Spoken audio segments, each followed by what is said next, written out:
In this segment, what we want to do is look at scientific evidence that proves to us that reality is not a fixed construct. Because one of the biggest negative or limiting beliefs that blocks us from achieving what we want to achieve in a quantum leap way, in quotes, miraculous way, because, by the way, miracles are examples of quantum manifesting, quantum leaps. In other words, something appears in a way that doesn't look logical or reasonable or possible. That's a quantum leap or quantum manifesting example, a miracle. So, one of the beliefs that makes us question or doubt the ability of these things to happen for us is because we have been trained to believe that reality is a fixed construct. Okay? And the basis of quantum manifesting or miracles is the fact that reality is not a fixed construct. I repeat, reality is not a fixed construct. It looks physical, it's not physical. I know that sounds crazy, and I'll prove it to you. So reality is actually what we call a fluid construct. It just looks like it's fixed. Our lives are full of what we call illusions. For example, I'll give you a very common illusion. When you get outside, let's say you go to a place where you're out in the wild, a place where you can see far. Let's say, for example, you go to the beach, to the seaside.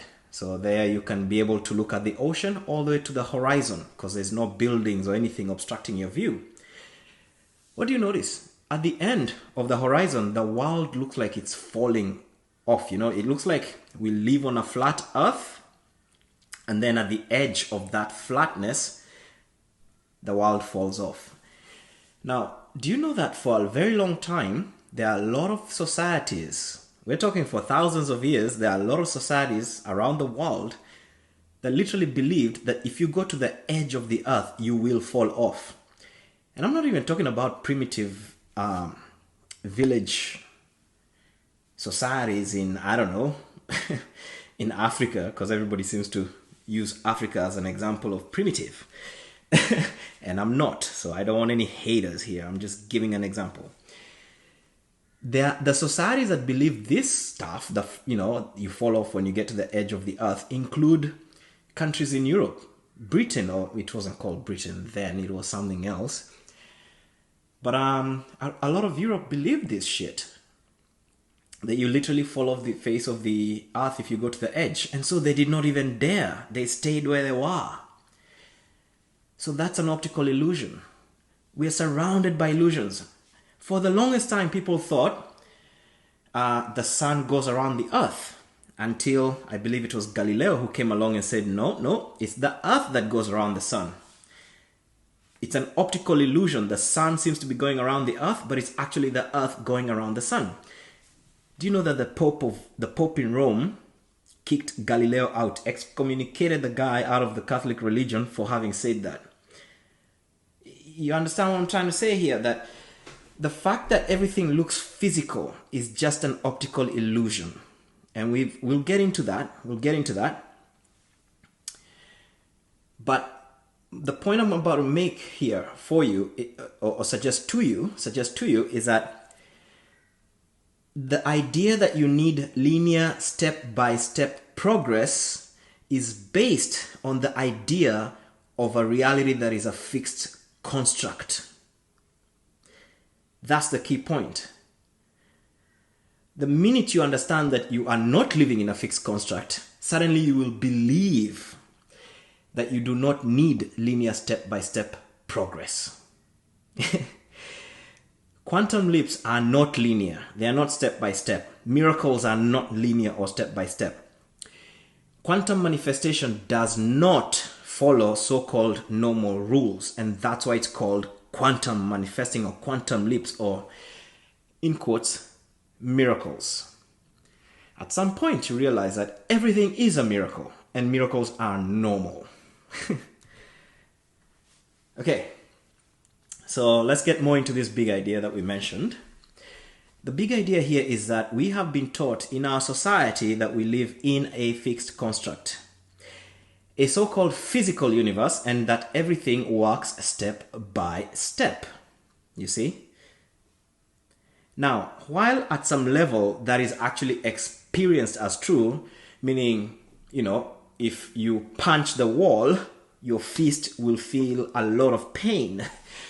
So there is a certain experience of physicality that cannot be denied. That is true. We do experience physicality. But that's just the experience. That is part of the illusion. Because when you examine reality closely, with, let's say, an electron microscope. So I'm literally saying you actually do it. If you had an electron microscope, which I know you don't, I don't, because that's a very expensive piece of equipment. Most universities even don't have one. But there will become a day in our near future that we will have a quantum lens that will allow anybody to own one, and everybody will be able to see things at the quantum level using this lens. But today we don't have that. So we have electron microscopes. That has existed for a long time. If you look at reality with an electron microscope, you will come to see that the experience of physicality, or the experience of a fixed construct is actually there because of the, how can I say this?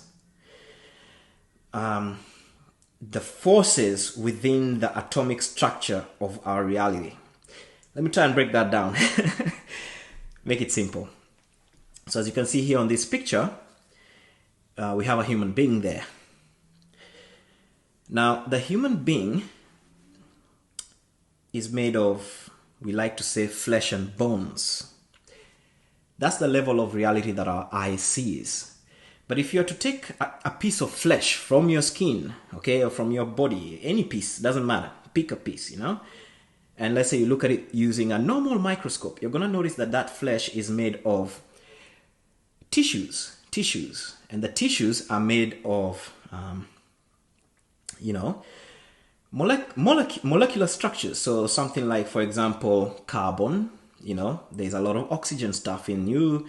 There's water, there's iron, that's why your blood is red, because of the iron in your red blood cells, and the iron is there because iron bonds or binds with oxygen.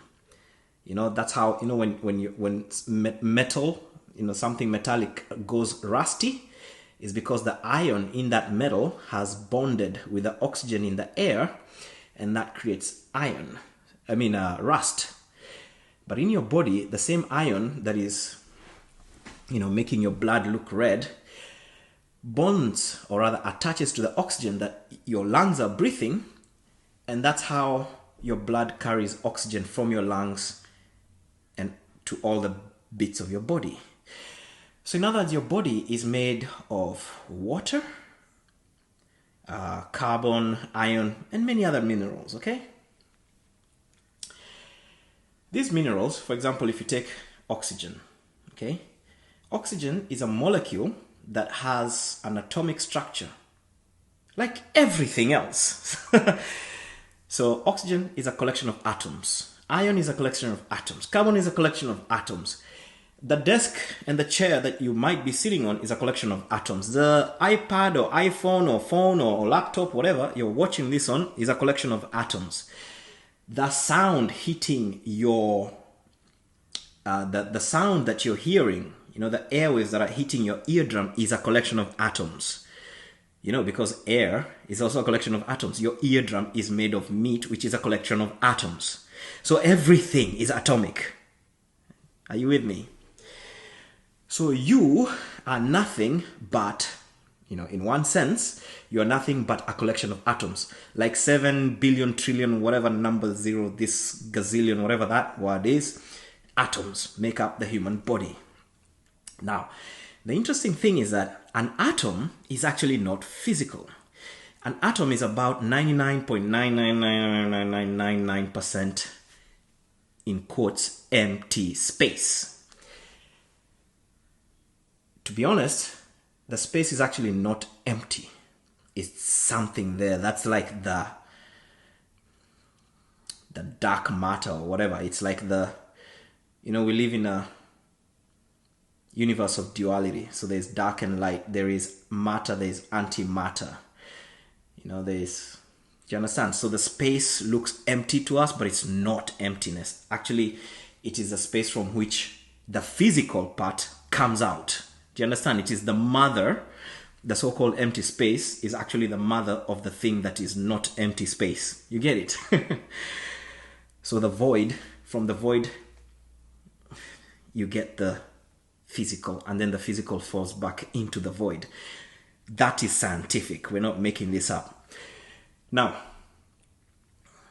if you're to collect all the people of the earth, it's maybe 7-8 billion of us on the planet at the moment, and you took out all this empty space from all the atoms that make us all 7-8 billion of us, the entire human race could fit into the volume of a sugar cube, or maybe even like a tiny little apple, you could say, or smaller, So that's how much space is in an atom.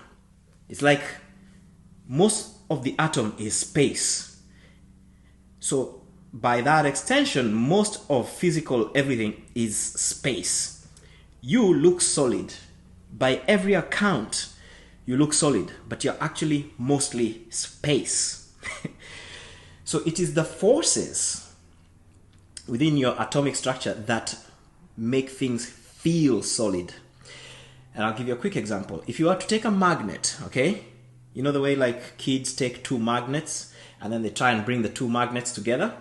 And if you got, let's say, the right poles, you got north pole and south pole of the magnet, you bring it together, the magnet smashes, it attracts to it attracts itself to the other magnet, and bang, the magnet connects, and it pulls itself together.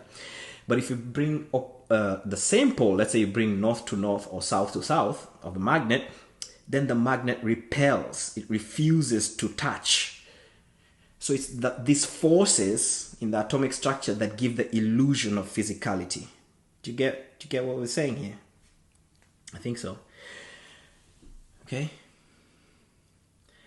So when you examine reality closely, you realize that the experience of physicality and the experience of a fixed construct, the experience of, step-by-step conditions is actually there because we believe it to be so, because we experience it as such, because of the illusion that is created by the forces of the building materials of reality, the atomic structure or the subatomic structure. And so this illusion of physicality is actually so intelligently and beautifully designed that we don't even notice it. That's how amazing life is. And that is what the science called quantum physics, that's what it's all about. And it is real physics. You can actually go to universities and study this stuff. So it's not like make-believe stuff. This is like 100-year-old physics, I think even more, okay? But I want to let you know that you don't have to learn quantum physics to understand it to make this work. I repeat, you do not have to understand or learn quantum physics to be able to manifest or to use, to use it. We're simply talking about it here real quick so that we can bypass the bullshit that we've been conditioned with for generations. Yeah, you get what I'm trying to say? We're trying to free our minds by understanding. That's the only reason we're looking at this. But you don't need to know this. You don't need to learn quantum physics. So if you feel, I'm not one of the scientists or mathematical kinds, that's cool. You don't need it. We just mention it now. Okay? So quantum physics shows us that reality actually works in such a way that consciousness influences physics. This is the next step. So over here, we saw that reality is made of energy. Energy, by the way, is the building blocks of an atom. So an atom has electrons, neutrons, protons, and whatever. There's photons, there's so many. All this they're called subatomic particles, by the way. The things that make up an atom are called subatomic particles. A subatomic particle is actually not a particle like a grain of sand or a grain of salt. It's not a thing that sits there. It's more like it's like an energy field that flashes in and out of that empty space billions of times a second. So it's actually not even sitting there. It's like, but so fast, like billions of times a second, flashing in and out of that void, that so-called space. That is energy. So quantum physics has shown us, or proves to us,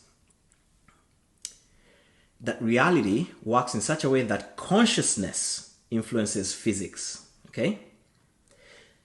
And by the way, quantum physics is simply just coming to prove what spirituality has known all along. So it's not like it discovered this. It's just kind of proving it, but it didn't discover it, you know?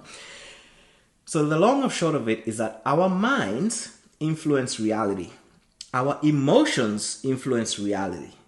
The consciousness is built and designed to interact with energy. Okay? Energy obeys consciousness. Are you understanding now the scientific basis behind quantum manifestation and quantum leaps?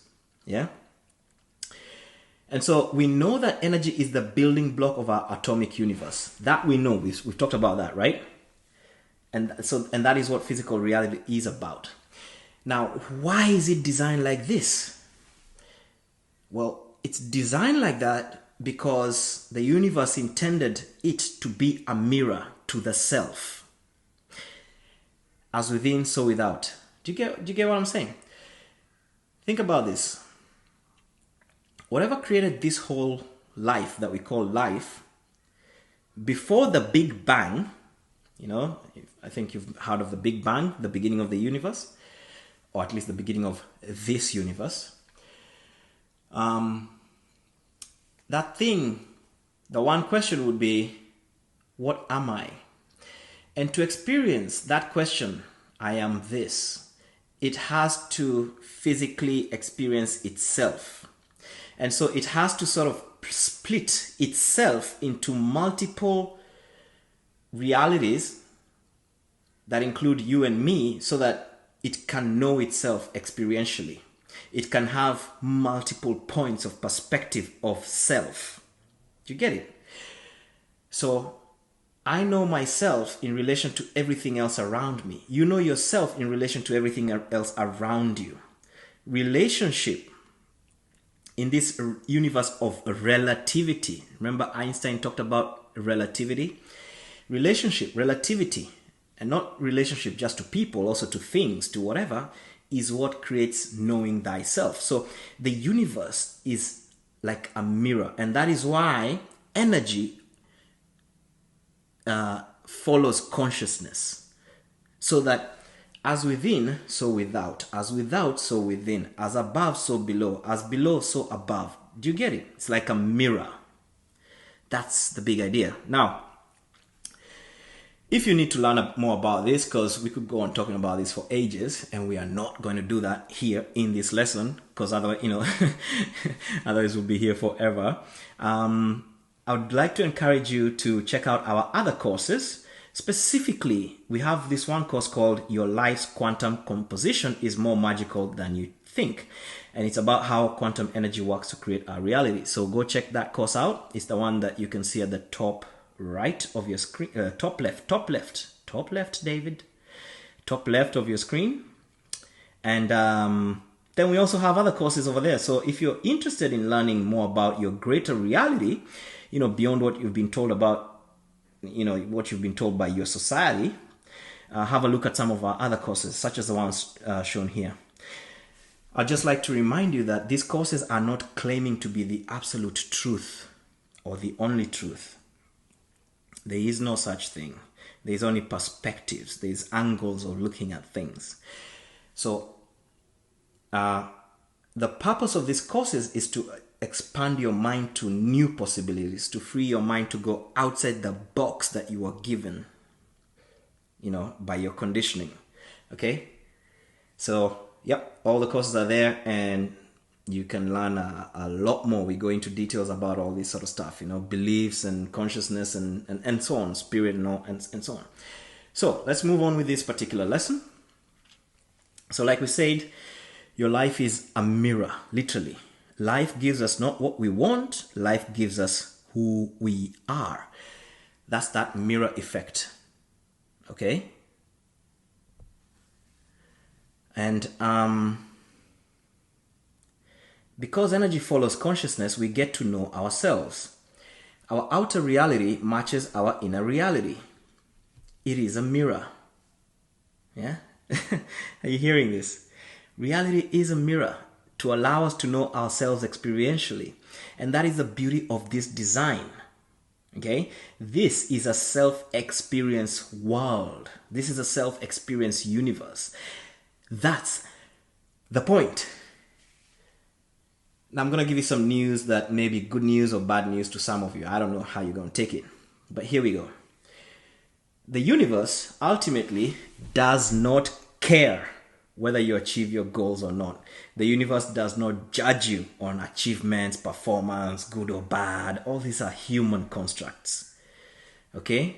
Whether you get what you want or you don't, the universe doesn't care.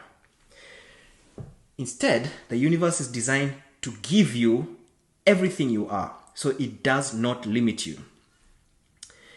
If you ask for a penny, you get a penny. You know what I mean? But it's not about asking, it's about matching, because it's a mirror. You get what I'm saying here? So, the universe doesn't care about, oh, David wants to achieve his goals. No, the universe is actually very benevolent and friendly and loving, and it will help David achieve his goals. It's actually there for us. But then it's not like invested in your goals. It doesn't care whether you pay your mortgage or not. You know, a lot of people say, oh, why do bad things happen to good people? Why do people suffer? Why do whatever? It's such a complicated mechanism, and those answers sometimes can only be answered if you look at it on a very big, large scale that involves lifetimes upon lifetimes. So you cannot just look at a person suffering today and think, oh, that's not fair, God is punishing people. No. If you look at it at a very large scale, you realize that everything is actually perfect. Okay? But the point I'm trying to get to is that to the human being, goals are important. You know, we have so many needs, physical needs, whatever. We even have false needs coming from our conditioning. Shit we don't need, but we think we do. So we're very complicated. But the universe, ultimately, this is what I would like to suggest to you, is that it only cares that you gained wisdom, that you grew, that you experienced what you really are. That's what the universe cares for. And so everything is geared towards that. Okay? Are you getting this? Consciousness has physics. Consciousness affects physics, and it is built that way for the purpose of, number one, self-expression. So what you are, what you become, who you are, you can express physically so that, number two, you can experience it, you can experiment with it, you can integrate it, and you can transcend it. You see? The universe is built for self-realization, self-knowing. And that's why it works like that. As within, so without. As above, so below. And that is why you are a co-creator of your reality. You're a co-creator, not a sole creator. You're not a sole creator. You are a co-creator. You're in partnership with the creator and with all of life. You see what I'm saying? Separation is very much an illusion. It's one of them illusions we talked about, like the horizon. Okay?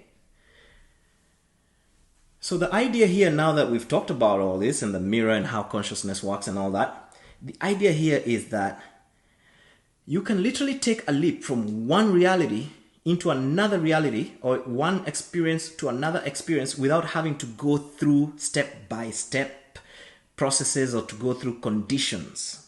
You know? You get it? If you change instantly, you'll notice that the universe will start to mirror you very rapidly. And that change does not have to be step by step. You know, you don't have, it can take lifetimes or it can take an instant of a moment, up to you. You see? So quantum jumping or quantum manifesting is a reality change that doesn't go the old school habitual way of step by step. You see? It can skip levels, you can say, you know? And by the way, these skips or these jumps can be stunning. They miraculously stunning. You know, people who go, oh my God, my life changed overnight. Or people who get spontaneous healing, like from something that they thought would kill them, and then something happens and within like, boom, they wake up and the doctors are like, that's very strange. Your cancer has disappeared. What happened to it? I don't know. So in medicine, they call it spontaneous remission. That means they don't understand what the hell happened. You see? And also these jumps, they don't necessarily use your effort. It's not about you efforting, working so hard and struggling. It's like done for you. When you change, it changes. When you stay stuck, it stays stuck. You see? So they break all rules of logic or tradition or customs or whatever, or stuff we learned in school. Oh, mathematically it's not supposed to be like that. This doesn't make any sense. It doesn't give a damn about mathematics and sense. It just does. You know what I mean? Because human limitations of logic are not limitations of the universe. Do you understand that? Our brain is a synaptic machinery. In other words, logic or reason, which is what we keep harping on about, and by the way, it's a cool thing. I'm grateful that we have logic and reason. But logic and reason this is how it works. In your brain, you have a network of nerves and whatever. And these nerves, it's called a synaptic network because, there's synapse, in there. Don't worry about the science. But it's a network. Now, this network of synapses, as you grow from a child or, newborn, and you grow older, whatever, as you're experiencing life, these synapses are forming connections. Your experiences are being they're not being hard-coded. There's no hard coding, but there's some kind of soft coding in terms of like the neural network being formed in your brain and in your whole system is sort of recording history, your experiences, and your conclusion or your perspective of that. So this is what forms your logic or your reason. Now that your logic or your reasoning is limited by your experiences.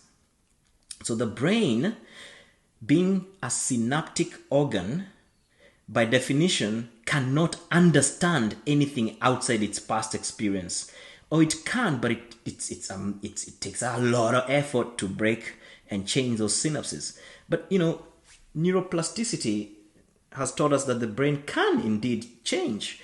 There's no such thing as, I'm already now screwed, so I'm going to stay screwed. No. Your brain has the amazing ability to completely change even at what we might call old age. No big deal. But it kind of tends to be contained by history, your personal history. Logic and reason are history-based, And so, kind of like, when scientists say, I want proof. What they're talking about, it's kind of like trying to say, I want the whole infinity of the universe to fit my little limited understanding of it. You see? So you can't have proof for everything because the brain, even the eyes, the ears, the nose, the whatever, they are sensory equipment that have limits. For example, the cat can see and hear stuff you cannot. The snake can taste things in the air that you cannot. So when you say, I want proof, you're saying that I want everything to fit my sensory equipment, my 5 senses and my brain. It's not going to. So at some point, you got to forget about proof. And you have to realize that the only limits are your current beliefs and habits. You see what I mean? Okay, so again, revisiting the big idea, and just to wrap up that scientific and psychological, social, and spiritual foundations that we've just briefly discussed on quantum physics and quantum jumping and quantum manifesting, I'd like to read for you a few quotes, okay? Now we're going to read from 3 different books. The first book is called Soul Without Shame by Byron Brown. And I read, "You do not recognize yourself as a soul. You do not know the source of your own aliveness. You are not aware of the potential for freedom and responsiveness that is your true nature. In order to see your inner critic in a proper perspective, in relation to the totality of who you are, you must have some sense of being a soul.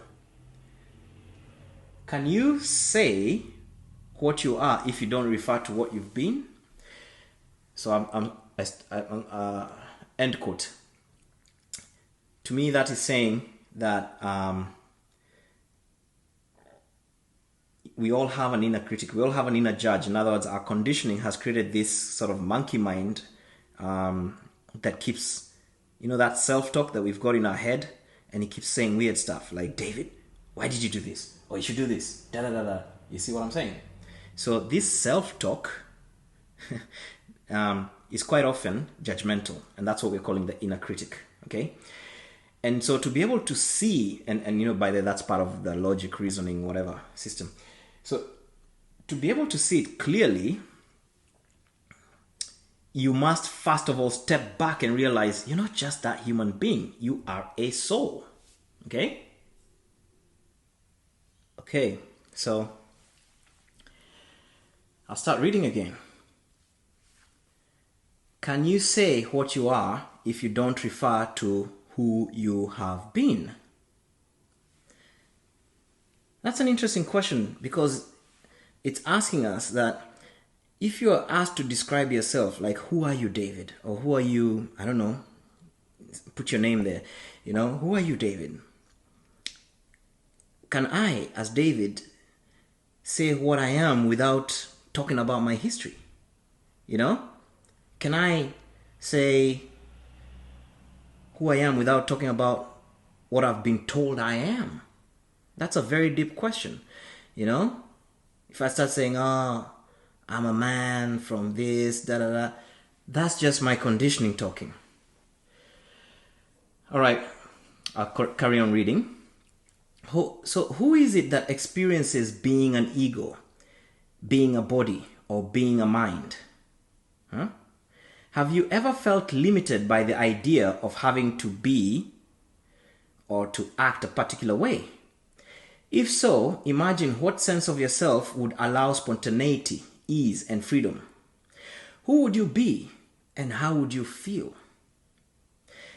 You are imagining a fundamental quality of your soul nature. So I'll finish reading. So this is my commentary. These questions are making us realize that there's something behind the conditioning, and that is our true self, the unlimited being. Okay? And that being is not trapped by the conditioning of our times. Okay, cool. I'll read through that again and then carry on reading. Who is it that experiences being an ego, being a body, or being a mind? Have you ever felt limited by the idea of having to be or act a particular way? If so, imagine what sense of yourself would allow spontaneity, ease, and freedom. Who would you be, and how would you feel? You are imagining a fundamental quality of your soul nature. Recognize that you are in a prison guarded by your inner critic, your inner judge. You are a slave to your own ideas of who you are and how you need to be. Only true maturation can replace the judge with a living consciousness. You cannot simply throw off a structure that has defined and supported you unless you have something more effective with which to replace it. A living consciousness that is not based on rules. Such a consciousness allows the fullness of your living soul to express itself. End quote. Very cool, right? Okay, now I am going to read some more quotes. These ones are from a book called Oneness by Rasha.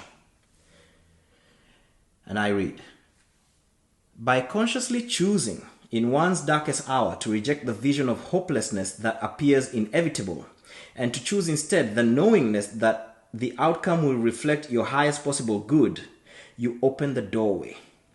This blind leap of faith has been spoken of throughout time. What is called for is not bravery or heroism in that moment of truth, but total detachment. A level of surrender is called for that has released all attachment to outcome.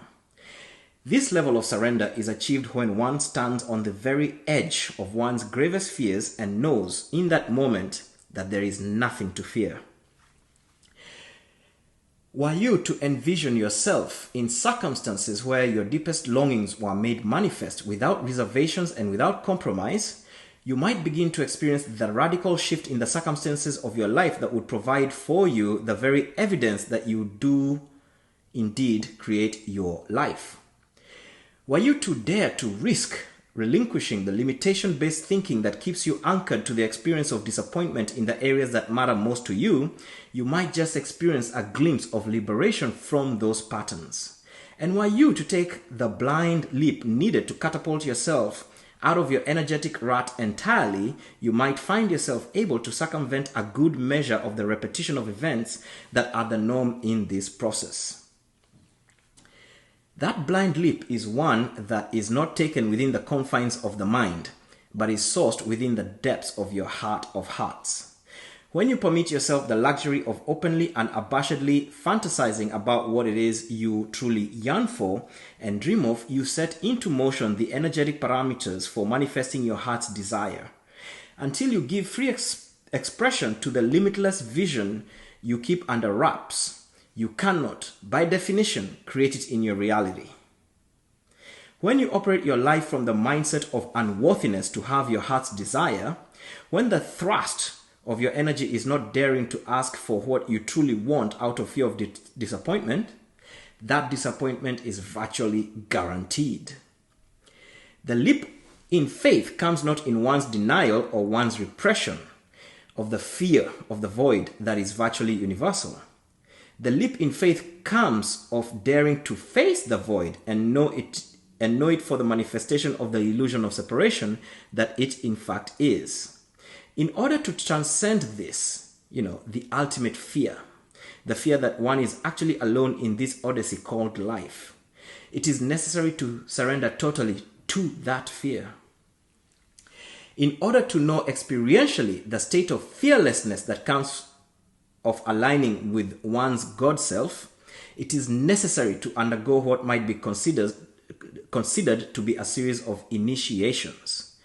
These manifestations as experiences of one's fear of the state of disconnection are in fact illusory devices, they're illusions, that you have created for yourself so that you may have the means of proving otherwise. End quote. By the way, that last bit to me means that we also subconsciously create things in our life. We do it subconsciously that force us to face our fears and release ourselves from limitations. Okay, now I'm going to read one more quote. This final quote is from the Book of Love and Creation by Paul Selig. When you are frightened of something, you call it to you. Now, if you call it to you, you have a choice in how you deal with it in consciousness. You can work with it and realign yourself to the higher frequency in order to become free, which is to say, you recognize it for what it is. And then you move forward in your higher frequency, or you go into it, you do battle, and let the best man win. So I'm pausing my quote here, end quote. So the quote is suggesting that when we face fear, we have choices. How are we going to deal with it in consciousness? Do we want to run away? Do we want to fight it? Do we want to do this or that? Whatever. There's a lot of choices we can make. Okay. And some are good choices, some are not. Okay. I'm going to continue reading the quote. But frankly, most of you, when you're engaging in your fear, You are surrendering to the fear and letting fear have its way. And there is nothing there but an abnegation of self-worth and power in frequency. End quote. So it's saying, when you meet fear, don't run away from it. Handle it one way or another. Go through it. Feel the fear and do it anyway. Whatever. There are many ways to handle fear. But when you run away from it, when you let it, win, when you let fear have its way, it's just, that's the one wrong move you don't want to make. You know what I mean? Because then you will forever become the slave to that fear. You will stay stuck. So the way to face fear is surrender it. You surrender to it if you want. You can accept, yeah, I'm afraid, no worries. Courage is the ability to feel the fear and do it anyways, you see? Because once you feel the fear and do it anyways, once you go through that panic or the anxiety and still go ahead and do, instead of cowering and avoiding, you go through, you look back and realize, I survived. And the fear is gone and I'm still here. You see? So I guess that's to me a good introduction to all this. And now we are ready to get into the actual practices.